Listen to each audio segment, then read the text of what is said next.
number one for successfully keeping Goniopora is to make sure you start off with a healthy specimen to begin with.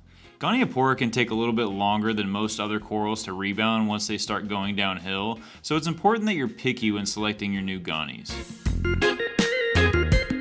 Typically, it's best to avoid purchasing freshly cut frags.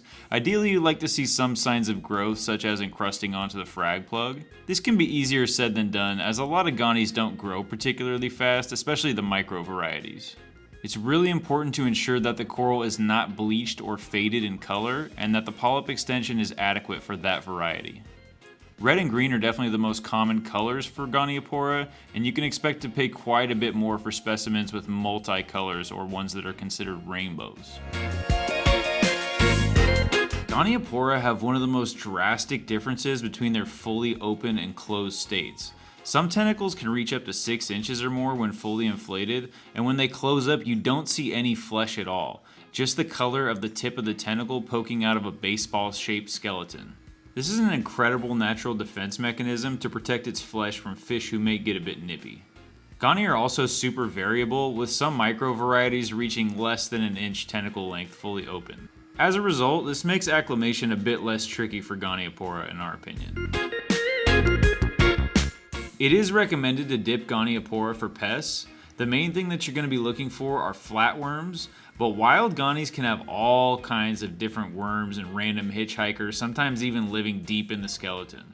Goniopora flatworms are not quite as detrimental as most other LPS flatworms, but they'll still inhibit your Goni from reaching its full potential, so it's best to take care of them if ever you see them. Goniopora prefer low to medium light and low to medium flow. We recommend that you place them in the lower third portion of the aquarium, at least to start off. If you choose to put your Gonies on the sand bed, take extra caution to ensure that they're getting enough flow to knock loose any sand that may fall on them, as sand resting on the tissue will cause it to start receding and eventually die. Gonies are relatively low maintenance corals once acclimated to aquarium life. Just observe them regularly to make sure that they're opening up every day. If you notice that your Gonies are not opening up fully, it's a good idea to inspect them for pests and make sure that they're not being nipped at by any of the fish in the tank. Also, again, be aware that there are different subspecies of Goni, all that are going to look a little bit different and perfect health.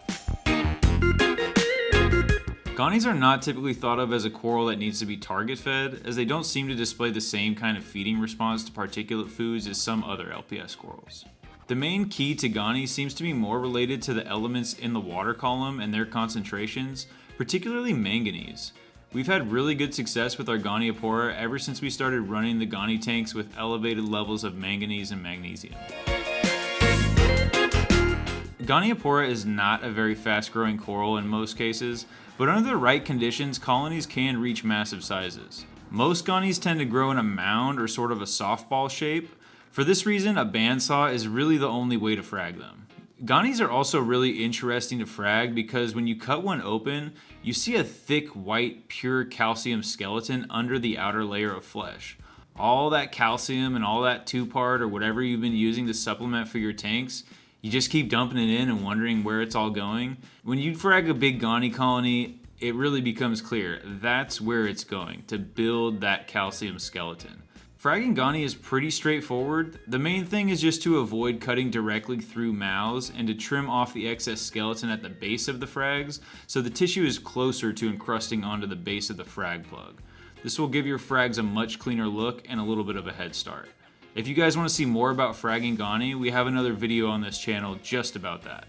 Now that you know just about everything there is to know about Gonies, let us know down there in the comments what your experiences have been. We would love to hear any tips and tricks you guys may have learned along the way.